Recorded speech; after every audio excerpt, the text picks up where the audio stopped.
우리 한국교회가 어린이 주일로 지키는 그런 주일입니다. 교회들마다 우리 내일이라고 하는 어린아이들이 없는 데가 상당히 많이 있습니다. 어떻게 보면은 좋은 길이라고 말하기는 어렵잖아요. 그럼에도 불구하고 아직도 어린아이들이 있다는 것에 감사하는 그런 마음이 드는 것밖에 없습니다. 이 아이들마저도 없다면 우리는 내일이라는 것이 영원히 우리에게 찾아볼 수 없는 종말과 같은 마지막이라고 볼 수 있습니다. 아이들, 신자들은 불신자들 간에 그렇게 많지는 않습니다. 전국적으로 보면은 숫자가 좀 많이 있지만 지역별로 교회들마다 보면은 그만큼 아이들이 없다는 것에 우리는 먼저 된 자로서 또 부모로서 이런 현실을 보고 정말 내 자신에게 질문하고 내 자신의 행위 때문에 죄라고 말하지 않았습니다. 행위 때문에 내일이라는 한 세대가 단절되는 것처럼 이렇게 끊어졌다는 사실입니다. 요즘 젊은 세대들이 결혼하면 아이를 많이 낳지 않으려는 그런 풍조들이 많이 있습니다. 개중에는 재산 아이들 한 2명 정도 낳아야 되겠다라고 생각을 합니다. 왜 3명을 놓지 않느냐? 너무 힘들다. 아이를 양육하기 너무 힘들다는 거예요. 어느새 우리 세월에, 우리 시대에 이런 이상한 말이 자녀를 낳으면서 너무 힘들다라는 이런 말을 하게 되는 시대가 왔는지 다 책임은 누구에게 있을까요? 문제된 저와 여러분의 세대에 있습니다. 자녀를 너무나도 귀하게 키우고 너무나 소중하다고만 여기고 자녀에게 힘든 것, 어려운 것들은 남겨주지 않고 당하는 것 눈 뜨고 못 본다는 그런 형태로 우리는 교회 내에서도 자녀를 그렇게 양육해 나갑니다. 신앙을 양육하면서 두 가지에 하나는 하나님의 말씀의 긍정적인 것과 하나는 하나님을 대적하는 일에 열심을 내고 가르치고 그 아이에게 세뇌하듯이 가르쳐왔다는 사실입니다.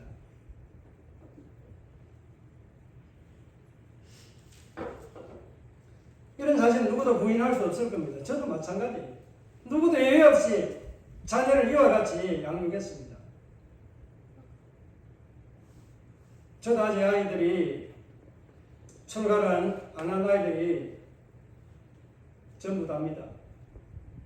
4명 모두 다 말을 합니다. 제가 결혼하면 아이 3명 놓지 않아야 하면은 약속하고 안 놓으면은 약속 안 하면은 아이 내가 한 번도 돌봐주지 않겠다라고 그렇게 말합니다. 이 아이들이 받아들일 때는 어떻게 생각할까요? 내가 아이 낳는 기계이냐 이렇게 생각하고 거부 반응이 많을 겁니다. 하나의 나라를 생각하면 최소한 3명은 낳아야 됩니다. 2명 가지고는 모자랍니다. 본전치기잖아요. 두 사람이 한 몸이 되어서 하나만 놓으면 마이너스고요. 두 사람 놓으면 본전치기예요. 최소한 1명을 낳아야 될 거 아니에요. 그게 3명이잖아요.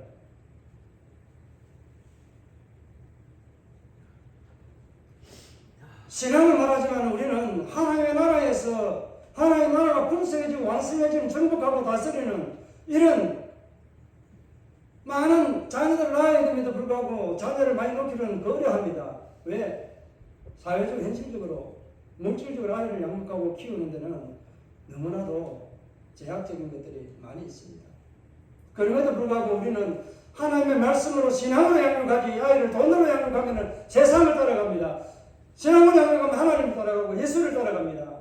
거기를 따라가는 자녀, 여러분이 낳은 자녀 책임져야 하지 않나요?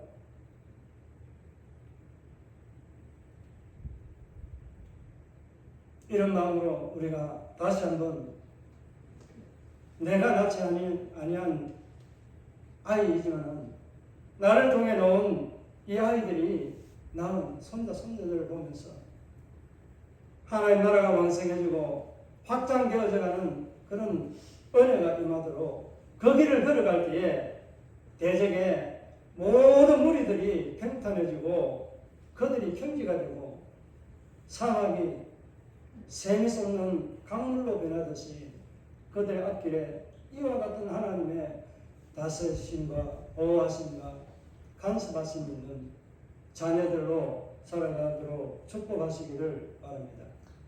그렇게 축복해 주시기를 바랍니다. 이것은 마음껏 축복해 주시기 바랍니다.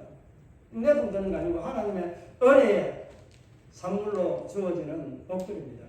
하나님 반드시 그 여러분의 축복의 그 입술에 그 손끝에 복을 주어서 반드시 그들이 그런 믿음의 길에 서서 그 은혜를 누리게 되는 장본인들이 될 것을 확신합니다.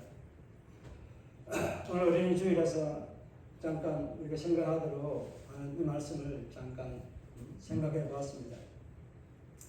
오늘 어린이 주일이지만 본문의 말씀 우리 교회에 아이들이 없지만 또 미래의 아이들이 있습니다. 이 아이들을 생각하면서 어린이 주일에 관련된 말씀을 전할까 고민하다가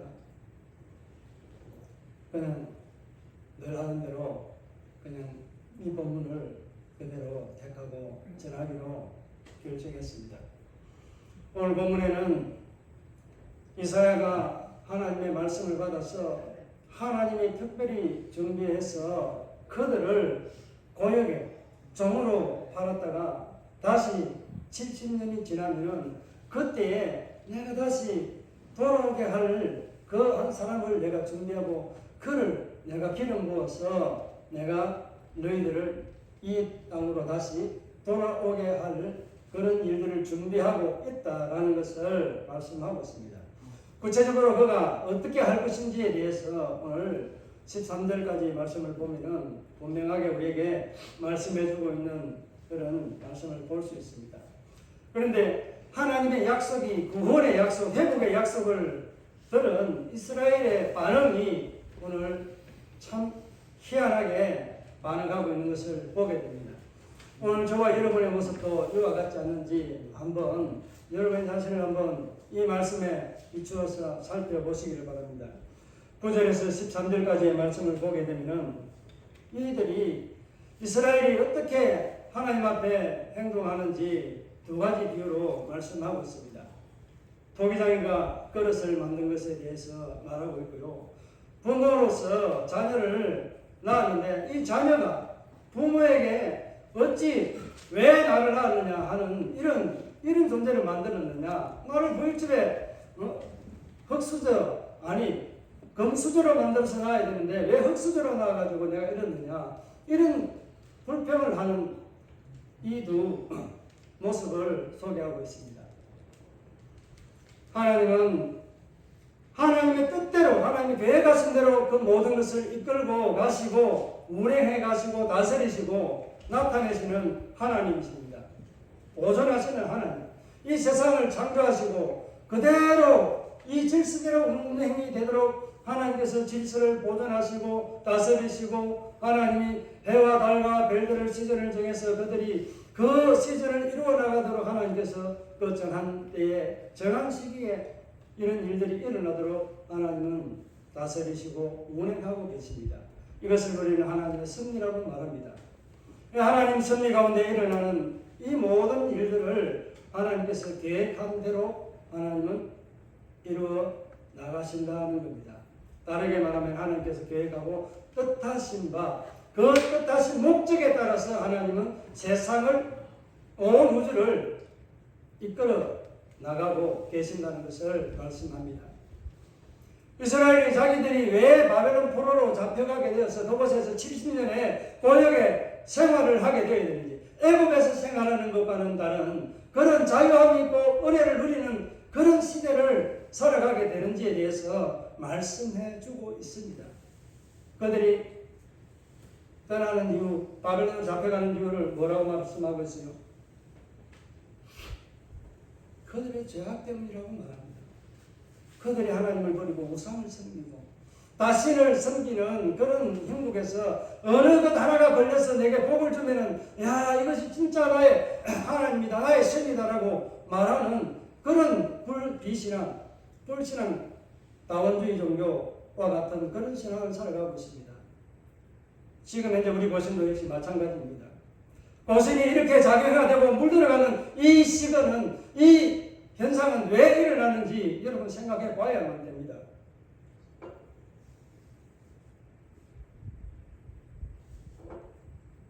종교다원주의와 사회주의를 가르치는 그런 사람들이 물들어서 이 나라를, 이 교회를, 특히 고신교회를 사탄의 무리에 처박았습니다. 이들은 신앙이 있다고 말하는데 하나님 앞에 어떤 벌을 받게 될지 구원은 그들에게 없다라고 저는 평가할 수 있습니다. 언제 하나님께서 그들이 회개하고 돌아와서 하나님께 구원을 받을지는 모릅니다. 그러나 다른 복음을 전하고 하나님을 유언론적으로 다원 신들 가운데 한 사람의 신으로 한 분의 하나님으로 그렇게 소개하는 다원주의 사상을 가르치는 이들은요 지금 현재 자기들이 책을 써놓고 하나님 말씀에서 무엇을 말해야 되는지 교회가 정치를 말하면 안 된다고 간섭하면 안 된다고 말합니다. 이 어리석은 인간들이 어디 하나님의 말씀에 그런 기록이 되어져 있는지 말씀에 근거를 댑니다. 세례 요한은 왜 목베어 죽임을 당했습니까? 그 옳지 않은 그 행동을 보고 동생의 아내를 취하는 것을 보고 그렇게 하는 것이 죄다 하나님이 그것을 금했다라고 말했을 때 그는 죄 없이 옥에 갇혀서 그 헤로디아의 망나니 춤에 속아나서 놀아나서 목베임을 당합니다. 이게 정치적인 게 아니고 무슨 말을 하는 거예요? 불의를 보고 잘한다고 말하는 겁니까? 아니면 불의를 보고 못한다고 말하는 것 때문에 그렇습니까? 불의를 보고 못한다고 말하는 그런 이유 때문에 세례 요한은 목베임을 당해 죽었습니다. 우리는요 신앙과 정치를 분리하는데 구별되어 있지만은 분리된 국가에 살아가고 있지 않습니다. 이것을 우리는 유념해야 됩니다. 구별되어 있지. 거룩하게 구별된 하나님의 백성이 살아가야 될 그 이유를 저버리고 먼 길을 떠나버립니다. 하나님은 다시 그들을 죄악 가운데 찾아가서 그들을 다시 하나님의 자리로 하나님 앞으로 이끌어오기 위해서 이런 준비를 하고 이렇게 그들에게 채찍과 몽둥이를 가지고 하나님 앞에 돌아오도록 이끌고 있다는 사실입니다. 그래서 하나님께서 오늘 기름 부은 이것을 기름 부었다는 것은 누구에게 기름 부어요? 제사장과 선지자와 같은 이런 사람들에게 기름을 붓습니다. 왕에게 기름을 붓습니다. 다르게 말하면 기름 부음 받은 자라는 것은 메시아라는 그런 의미가 담겨 있습니다. 고레스의 칭호를 오늘 내가 그에게 칭호를 내렸다라고 말하는데 아직 태어나지도 않은데 그의 이름을 주었습니다. 뭐라고 줬어요? 앞장에 보게 되면 나의 종이라고 말합니다. 나의 종이라고 말합니다. 그는 나의 종, 내가 붙드는 나의 종이라고 하나님께서 말씀합니다. 그리고 오늘 본문에서는 뭐라고 말씀해요? 기름 부음 받은 자라고 말합니다. 고레스를 기름 부음 받은 자, 이스라엘을 회복시킬 메시아라고 그렇게 꼭 꼬집어서 말합니다. 이 모형이 바로 예수 그리스도를 통해서 우리에게 주실 해방시켜줄, 죄악에서 해방시켜줄, 사망에서 생명으로 건져주실 메시아 기름 부음 받은 자라고 말하는 예수를 보게 하는 겁니다. 한간에는 트럼프가 고레스냐라는 말에 이런 말들을 합니다. 저는 고레스와 같은 일을 하는 사람이라고 벌써 4년 전부터 트럼프가 대통령을 할 때부터 처음 대통령 할 때부터 저는 그렇게 여기고 하나님의 나라가 새롭게 회복되는데 그분만은 그 사람이 하는 행동으로 인해서 다시 한번 세상의 악이 사라지고 하나님의 공의와 정의가 하수같이 강물같이 흘러가는 역사가 일어나는 인물로 세웠다는 것을 저는 그렇게 생각을 합니다. 이것을 받아들이지 아니할 사람도 많이 있지만은 저는 볼 때 역사적으로 성경을 볼 때마다 느껴지는 것은 분명한 사실입니다. 지금 세상이 얼마나 악해져가 있는데 이 악한 세력이 얼마만큼 그 힘을 발휘하다가 얼마만큼 세력을 가시하지 못하는 그런 상태로 쪼그러들었는지 여러분 이해하시는지 모르겠습니다. 지금 세상 되는 것 보면은 악이 팽배해가는데도 불구하고 악이 선하다고 잘하다고 그렇게 우리는 칭찬하고 그것을 따라가고 추종하는 이런 행복에 서 있습니다. 이 어리석은 자리에서 빨리 우리는 돌아서야 됩니다. 나중에 마지막에 깃발을 드는 자라고 하는 승리의 깃발을 드는 자는 누가 될지 여러분이 생각하고 여러분이 믿는 대로 그것이 정말 승리의 깃발을 하나님의 정의를 나타내는 정의로운 사람, 의로운 사람이었는지 아니면 악하디 악한 자였는지 나중에 목도하게 될 겁니다. 이 목도할 날은 그리 멀지 않았습니다. 멀지 않았어요.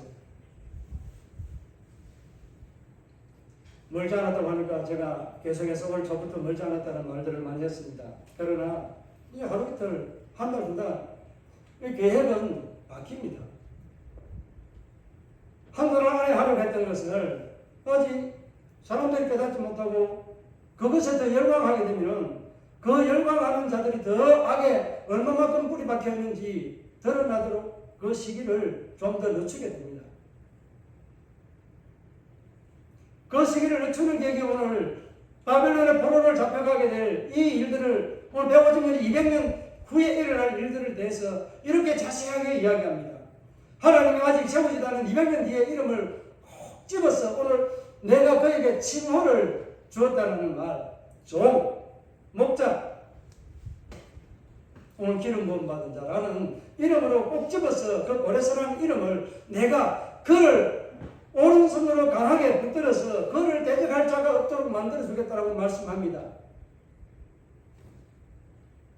마지막 고레스가 성전을 짓도록 돌아가게 하는 가장 큰 요인이 되는 하나의 포인트는 뭐라고 했는지 혹시 기억이 나나요?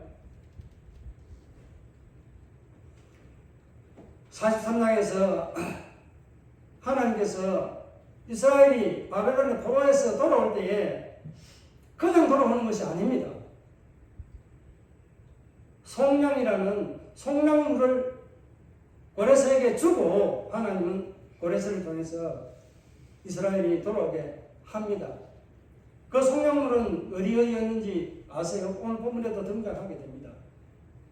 43장에서 그들을 언급합니다. 하나님의 그 산대를 줬잖아요. 애국과 코스와 스바를 이 세 나라를 줍니다. 오늘 말씀에도 보게 되면 2절에는 뭐라고 말씀하고 있어요? 그들이 울퉁불퉁한 그런 것들이 평지가 되도록 한다고 말씀합니다. 40장에서 말씀하고 있는 그 평지는 지리적인 것, 지역적인 것입니다. 오늘 여기서 말하는 것은 울퉁불퉁한 것은 고르지 못한 것은 무엇을 말합니까? 군사적으로 강한 것, 지배하지 못하고 침략하지 못할 정도로 그들이 너무나도 막강한 이런 나라들을 하나님께서 오늘 무엇을 통해서 어떻게 하신다고요? 고레스를 위해서 내가 그를 오른손으로 강하게 붙들어 대적할 자가 없도록 만들어 주겠다고 하시는 겁니다. 왕들은 허리를 풀고 무장 해제를 하게 되는 겁니다. 왕들이 싸움을 할 수 있는 그런 상태가 아닌 헐춤을 메어서 칼을 차고 무기를 가지고 갑옷을 입고 전쟁에 나아갈 준비를 해야 되는데 그것을 해제를 시켜버리는 거예요. 싸울 대적이 되지 않도록 하나님은 주변의 왕들을 하나님께서 앞서가서 그렇게 만들어버리겠다고 말씀합니다. 누구를 위해서? 고레스를 위해서. 고레스를 통해서 하나님이 예수 그리스도를 통해 우리에게 구원의 은혜를 주듯이 이스라엘을 돌아오게 할 그 은혜를 베풀기 위해서 준비한 하나님의 방법이 바로 고레스를 강하게 한다는 겁니다. 다니엘이 보면 항상 여러분이 잘 아시잖아요. 10장 말미에서부터 11장에 나타나는 그 일들을 말합니다. 바사 제국이 물러나고 나면 헬라 제국이 오는데 그 헬라 제국은 그 아들이 그 나라를 이어받는 것이 아니라 그 신하들이 4개의 나라로 찢어져서 싸우게 되는데 2개의 나라가 왔다 갔다 싸우면서 일어나게 될 그 일들이 바로 이스라엘 주변에 일어나는 애국과 이 아수르에 있는 지역에 있는 이 세력들의 싸움으로 인해서 이스라엘이 고통을 당하게 되는 것을 분명하게 역사적으로 일어날 것들을 말합니다. 그리고 헬라 제국이 이러기 전에 두 뿔이 있는데 먼저 난 뿔이 그대로 있고 뒤에 자란 뿔이 더 길게 강하게 뻗어난다는 말씀이 있습니다. 예삼촌과 한 나라를 이루었던 고레스가 메데파사라는 이 나라를 이루어서 파사 제국이 더 강력하게 일어나게 되는 일들을 다니엘이 예언해 놓았습니다. 그것을 고레스에게 그대로 우리 하나님이 200년 전에 당신의 이름을 거명하면서 이렇게 하나님이 이렇게 해줄 건데 애국과 구스와 이 서바를 줄 건데 당신이 그것을 주면은 하나님이 당신의 손에 이 열국을 준 줄 알고 이 이스라엘을 고토로 돌아가게 해주라고 말씀합니다. 성전을 건축하라고 말씀합니다. 그렇게 할 인물로 세웠다라고 하나님의 계획은 그렇게 진행이 됩니다. 그러나 오늘 이 말씀에서 하나님이 무엇을 위해서 하고 있는지 계속해서 보게 되면 하나님을 알라고 말합니다. 3절, 4절, 5절, 4절에는 알라라는 말이 없습니다. 알아라는 이 말이 없습니다. 그러나 이 3, 4, 5절까지의 말을 계속해서 보면은 3절에도 알라고 말하고 4절에도 알라고 말하는데 여호와 하나님이 참 신이라는 것을 말하고 있습니다. 그것을 이스라엘을 향해서 알라고 말합니다. 알아라고 말합니다. 그런데 이스라엘은 하나님을 알아가기보다는 오히려 하나님과 더 멀어진 삶을, 신앙을 살고 있다는 것을 보게 됩니다.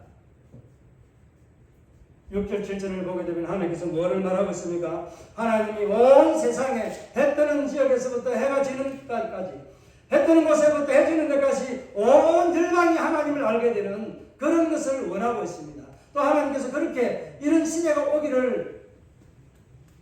올 것이라는 것을 설명해 주고 있습니다. 세상의 열방을 향해서 하나님은 자신을 드러내어서 알게 해주는 그런 일들을 할 것이라는 것을 말씀하고 있습니다. 7절에는 뭐를 말하고 있습니까? 하나님께서 모든 것을 이 세상을 만들고 창조했다라고 그렇게 말씀하고 있습니다. 이 세상을 창조하신 하나님이 이스라엘 너를 내가 지명하고 불렀다는 것들을 말씀합니다. 내가 너의 아버지와 같은 존재로 내가 너를 부르고 내가 너의 주인이다, 너의 아버지다 라는 것을 말씀하고 있습니다. 그런데 이스라엘은 무엇을 말하고 있습니까? 빛도 지었고 땅도 하늘도 지으신 여호와를 향해서 여전히 거부하고 있는 것을 보게 됩니다.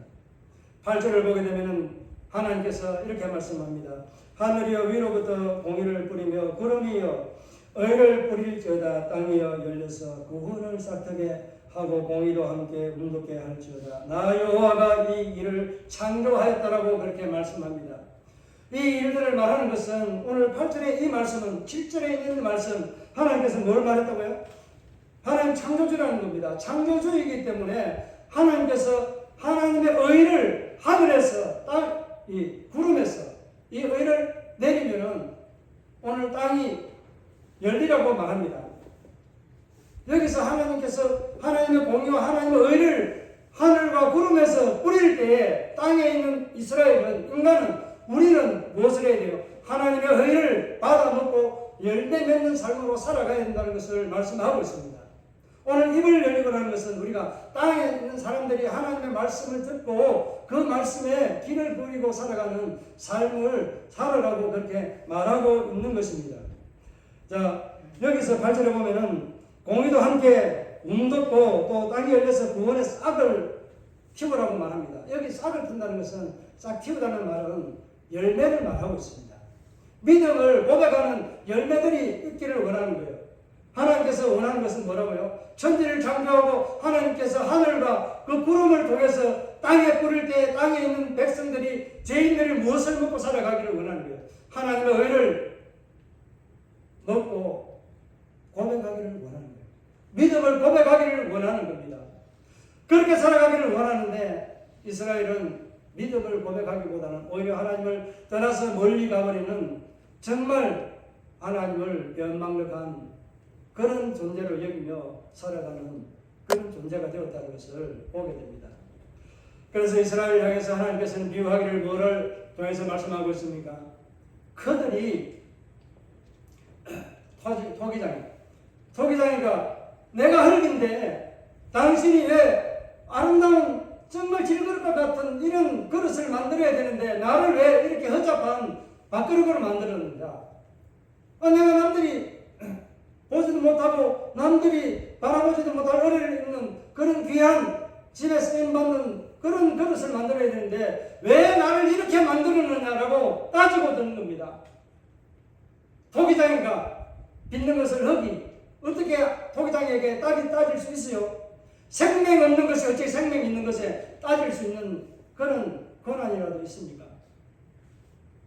한번 생각해 보시길 바랍니다. 여러분이 하나님의 지음을 받은 하나님의 자녀이고 하나님의 백성인데 왜 나를 이렇게 만들어 놨느냐? 초라한 모습으로 이렇게 만들어 놓아가지고 볼품 없게 만들어 놓았느냐라고 하나님 앞에 따지는 이 형국이 바로 오늘 토기장이가 나를 왜 이조백자와 같이 천자와 같이 그 아름다운 것을 만들어야 되는데 이 천한 것을 만들어서 나를 왜 이 땅으로 만드느냐고 그렇게 말하고 있습니다. 하나님을 향해서 이렇게 따지고 있습니다. 이게 옳은 행위인가요? 이어서 따지는 것은 또 뭐라고 말씀하고 있어요? 이들이 말하는 건 뭡니까? 10절에 보게 되면은 아버지는 무엇을 낳았소? 하고 묻고 어머니에게 무엇을 낳으려고 했냐고 말합니다. 여기서는 어머니와 아버지에게 말할 때 무엇이라기보다는 내가 어떤 것을 어떻게 왜 낳았느냐라고 하는 그런 표현으로 말하고 있는 겁니다. 왜 나를 낳아가지고 이렇게 만나느냐? 부잣집 아들 금수저로 낳아야 되는데 왜 흙수저로 만들었느냐고 그렇게 말합니다. 차라리 그러면 낳지를 말지 왜 나를 낳아가지고 이렇게 고생하게 만들었냐라고 말하는 거예요.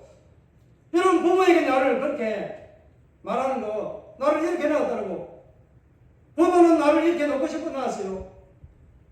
하나님 주신 대로 낳은 겁니다. 사랑해서 부모가 서로가 사랑해서 자녀를 낳았는데 그 열매가 자녀를 낳았는데 자녀가 정말 아름답고 좋을 수도 있고 건강할 수도 있고 건강하지 않을 수도 있습니다. 그것은 다 누구에게 있는 거예요? 부모에게 유전자가 있지만 취하는 것은 누가 취할까요? 그 아이가 다 취하는 거예요. 부모의 좋은 것만 다 취하면 되는데 안 좋은 것까지도 취해가지고 그 약간 위험이 잘 생기고 위험이 이 자녀도 잘 생겨요. 기관지가 안 좋으면 기관지가 안 좋아져요. 이게 가족력이라고 하는 병력을 달고나는 것을 말합니다. 그것을 이길 수 있는 방법은 무엇일까요? 똑같은 환경에서 똑같이 살아니까 그런 취약한 질병에 동일하게 걸리게 됩니다. 그러나 그 환경과 그 삶을 바꾸게 되면 음식을 바꾸게 되면 어떻게 될까요? 그것을 이기고 극복하고 건강하게 살아갈 수 있는 그런 사람이 된다는 거예요. 그러면 건강하고 잘 되고 할 수 있는 것은 누구의 몫에 달려있는 거예요? 부모의 몫에 달려있는 것입니까? 누구의 몫이에요? 부모가 아무리 대기업의 회장이고 왕이라 할지라도 자녀에게 그 왕자를 그 자리를 물려주면 그 자녀가 잘 지키고 이끌어 나갈까요? 그 자녀의 능력에 따라서 그 기업이나 그 왕국이요 어려움을 처하게 됩니다. 힘들게 됩니다. 여러분이 왕조로 태어나지 않아서 그렇지 멀리 가지 않아도 건대로 바뀐 그 앞에 있던 조선시대만 해도 왕궁에 태어나서 왕족으로 태어난 것이 얼마나 여러분에게 복이 될까요? 아니면 그것이 여러분은 왕족으로 태어나지 않은 것이 더 복이 될까요? 어떤 것이 더 복이 된다고 생각합니까? 명예적으로 보게 되면 왕족으로 태어난 것이 복스러울 겁니다. 그러나 그 삶에서는요 얼마나 생명의 위협을 받고요 그 생명의 살인의 압박을 받으며 살아가고 있었는지 여러분은 역사를 통해 뒤져보면 압니다. 그런 아브라함 역사 가운데 왕족으로 태어난 것이 얼마나 복되다라고 자랑할 만한 것일까요? 여러분 평범한 가정에서 부모와 함께 오손도손 웃으며 즐거하며 또 함께 울며 작은 것 하나에도 서로가 기뻐하고 안아주고 하는 이런 즐거움으로 살아가는 것이 복되다는 사실입니다. 내가 어느 집안에 태어난 금수저라고, 내가 행복한 자가 아니라, 내가 흑수저로 태어난 것이 불행한 것이 아니라, 내가 어떻게 이 삶을 헤쳐나가느냐, 어떻게 가꾸어 가느냐에 따라서 내 삶은 질은 전혀 타고난 것과 다르게 방향이 흘러갑니다.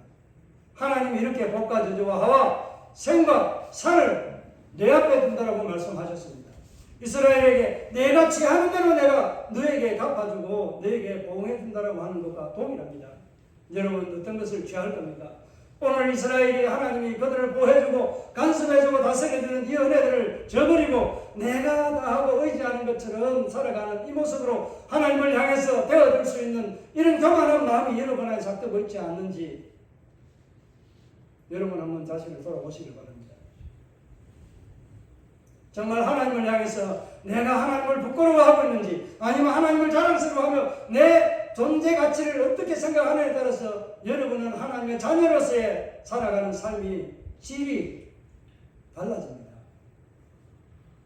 하나님이 이스라엘이 이렇게 불평과 원명하고 있지만 그래도 그 죄인을 향해서 하나님을 벌하시기보다는 다시 깨끗하게 만들기 위해서 이스라엘을 하나님께 잠시 잠깐 노역의 나라로 보내서 부끄럽게 만들지만 이 부끄럽게 만드는 것이 부끄러움이 아니라는 사실을 깨달아야 됩니다. 우리에게는 권징이라는 것을 받을 때에 그 권징을 받을 때 부끄러움이 아니라 오히려 하나님의 은혜를 입는 귀한 시간이라는 것을 생각해야 됩니다. 그렇게 고백해야 됩니다. 바로 이스라엘에게 권징이라는 이 부끄러운 종의 나라와 같이 이렇게 종으로 보내게 됩니다. 부끄러움이 아니라 하나님께서 다시 막강한 나라로 새롭게 깨끗한 나라로 하나님의 나라를 새롭게 하기 위해서 은혜를 베풀기 위해서 그들에게 이 부끄러움을 잠시 잠깐 주게 되는 겁니다. 이런 부끄러움을 개의치 않고 그 너머에 있는 영광을 보고 믿음의 길을 걸어갔다기보다는 자기에게 맡겨진 그 사명을 다한 우리 주 예수 그리스도가 있습니다. 그 앞에 있는 부끄러움을 개의치 아니하고 그 십자가의 부끄러움을 개의치 아니하고 하나님께서는 그에게 예비해 놓은 그 십자가의 너머에 있는 영광의 보좌를 향해서 보고 저와 여러분을 위해서 죄인을 위해서 십자가에 단숨에 못 박혀 죽으셨습니다. 그 은혜로 말미암아서 저와 여러분이 예수의 이름으로 하나님을 아버지라 부르고 예수를 나의 주라고 나의 신랑이라고 부르며 성령과 함께 우리는 천국에 가는 그 즐거움을 꿈꾸며 소망 가운데 그 소망을 붙들고 살아가고 있습니다. 다시 한번 오늘 12절 13절에서 이사야가 하나님의 말씀을 빌어서 말하고 있습니다. 창조에 대한 하늘과 땅을 만들었고 내가 하늘을 펴고 땅의 모든 군대를 이동하고 다스리고 하는 그런 명령들을 하는 그런 하나님이라는 것을 말씀합니다. 내가 공의로 일으킨 자라고 말합니다. 누구를 말하고 있습니까? 하나님의 의로 일으킨 고레스를 통해서 하나님께서 이스라엘을 그 국토에서 다시 하나님의 나라로 돌아오게 하는 그 고통의 나라에서 돌아오게 하는 은혜로 내가 준비했다는 겁니다. 하나님의 뜻으로 하나님의 계획대로 하나님의 목적대로 하나님은 일한다는 겁니다. 여기서 다르게 말하면 오늘 말씀을 정리하게 되면 하나님은 한 인물을 준비했는데 저와 여러분을 위해서 고레스와 메시아와 같은 이런 인물을 준비해서 하나님은 이스라엘을 구원하기를 원하십니다. 그러나 오늘 이스라엘은 뭐라고 말하고 있는 거예요? 9절 10절에서 말하고 있는 이 말은요, 하나님 왜 우리를 구원하려고 하는데 우리는 하나님의 선민입니다. 하나님의 백성입니다. 저 이방인을 통해서 왜 하나님의 백성 자녀들을 구원하시려고 합니까? 이렇게 애쓰고 있는 것과 동일합니다. 그것을 두 가지를 비유로 말씀하고 있잖아요. 토기장의 비유와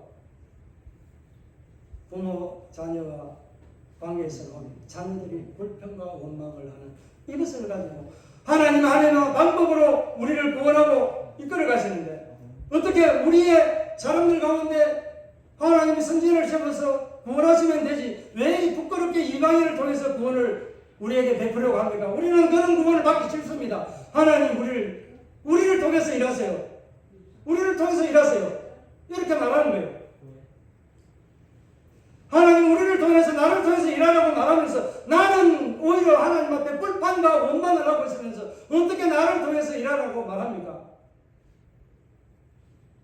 이사야가 소명을 받을 때에 말씀을 생각 한번 해보시기 바랍니다. 아무도 하나님의 나라를 위해서 복음을 전할 사람이 없습니다. 하나님의 말씀을 전할 사람이 없습니다. 이사야가 하나님 어디서 찾습니까? 하나님 앞에 내가 있습니다.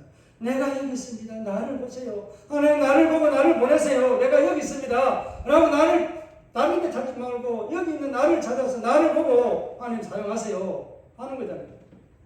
이 말씀을 오늘 그대로 비하면 이스라엘이 하나님 우리가 하겠습니다. 그 일을 이방인을 주께로 돌아오게 하는 이 일들을 하겠습니다. 그 일의 수중도는 구속사의 수중도는 하나님의 제사장의 직분을 우리가 감당하겠습니다. 라고 올바르게 그 길을 걸어가면 하나님께서 부끄럽게 이방인을 통해서 구원하실까요? 이거는 부끄러움의 문제가 아니에요. 하나님의 계획과 목적을 하나님이 어떻게 한 대로 하나님이 계획하고 뜻하신 대로 행하시는 하나님이시라는 것을 보여주고 있는 것입니다.